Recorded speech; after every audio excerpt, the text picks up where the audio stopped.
Hello my friends, and welcome back to Alien Protocols, the Advanced Protocols Data Project.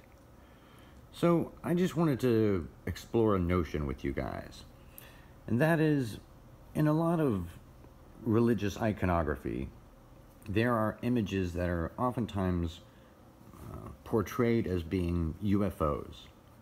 And I think it's very disingenuous of some of these television shows, especially Ancient Aliens, to show just part of some of these paintings and say, oh, this is a UFO or that's a UFO, without doing any research. Or perhaps they have done the research and know the truth and are just choosing to portray it as UFOs.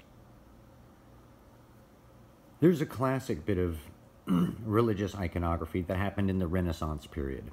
And oftentimes you'll see in painting after painting, religious paintings, a shepherd and his dog. And they will look up and get inspiration from an angel. And oftentimes a ray or a beam will even be hitting them, and they get their inspiration and they change and they have their, transformation. But, and you see people pleading to angels oftentimes. And this is very traditional. It happens in painting after painting after painting. And you will oftentimes see this painting. And in the upper right-hand corner, there is this little thing that looks sort of like a sparkling UFO. But what you'll come to learn if you study a little bit of religious iconography is in the right-hand corner are portrayals of the sun oftentimes, and in the left-hand corner, portrayals of the moon. And occasionally, only rarely are they flipped, but usually it's that way. And it's important to be very earnest about this. This is another one that's oftentimes misinterpreted, or they just show this picture like this, like they did here on this UFO website, and they even highlighted the supposed UFO. And as you can see, it's circular, and it's even shooting a beam down, which seems very peculiar, right? Well, it's not a UFO. And to go back to this other previous picture, this is an image that's oftentimes cited, but they don't as often show you this one with it, because it's the sun and the moon personified. And this you'll see time and time again during the Renaissance. And of course there's a person in the sun, because the sun is moving across the sky. How does it move? It has to be piloted somehow. So this is the iconography of that. And you see the sparkly of the sun there, and the darkness of the moon here in the center. So this is seen time and time again. And oftentimes you'll see people looking up or seeing the sun and the moon. And now let's look at this painting in the full image. The full image of this painting, it looks a lot more like a parting of the clouds, as you can see here. And a beam is actually coming down and hitting a woman in the head. And who is that? It's Mary praying. So this is supposed to be a visualization of the conception of Jesus. And that's the heavens opening up and the light coming down. And I think I have another image here, yes, where it's even a little bit more clear, where you can see the heavens parting there, see? And the beam of light and the heavens, the light from heaven shining down, then the beam of conception, ding!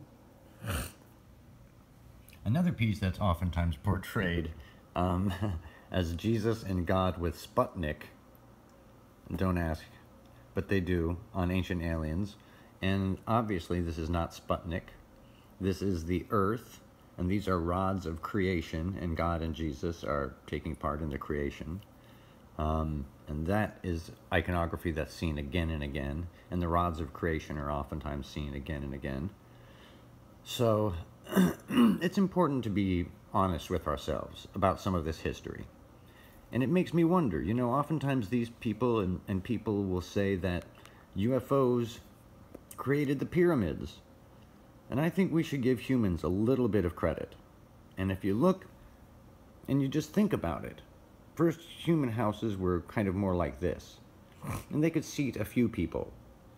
But over time we learned to make houses more square, like that, and it was able to house more people. And I'm sure it was a very simple logical step if a family grew to say, let's add another house onto that first house.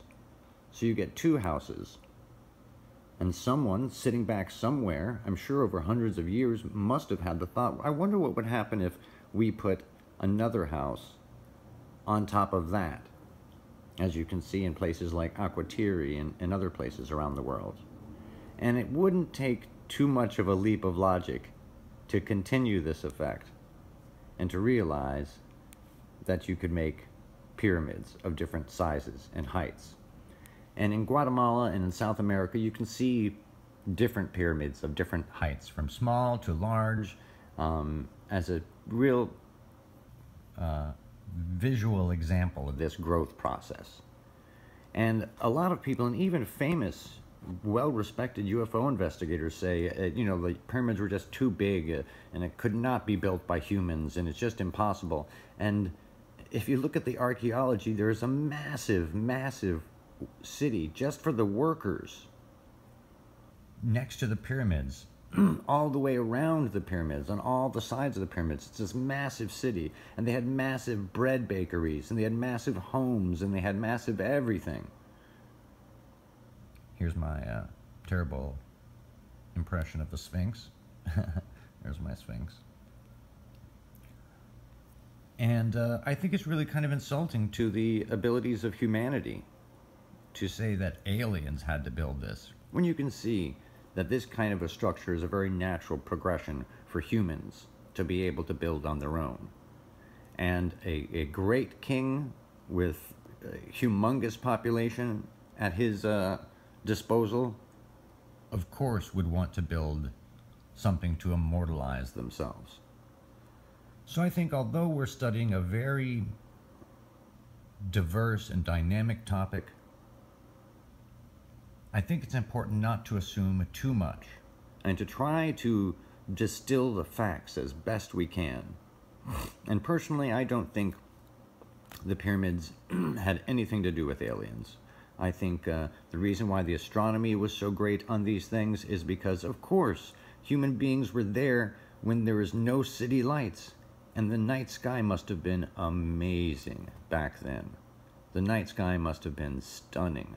So of course they would want to study it, and of course they would learn the cycles, and of course they would learn about everything from the ecliptic to the constellations. And I do believe that the pyramids are laid out in the pattern of Orion, because they would have seen Orion every night. That's my favorite constellation. Why shouldn't it be theirs? Anyway, what do you guys think? Do you think humans built the pyramids? Do you think those Renaissance paintings show aliens? It's a serious question. You know, I could be wrong. And this whole process is about all of us learning and growing together and being as realistic as we can. What do you think? Much love to you and yours.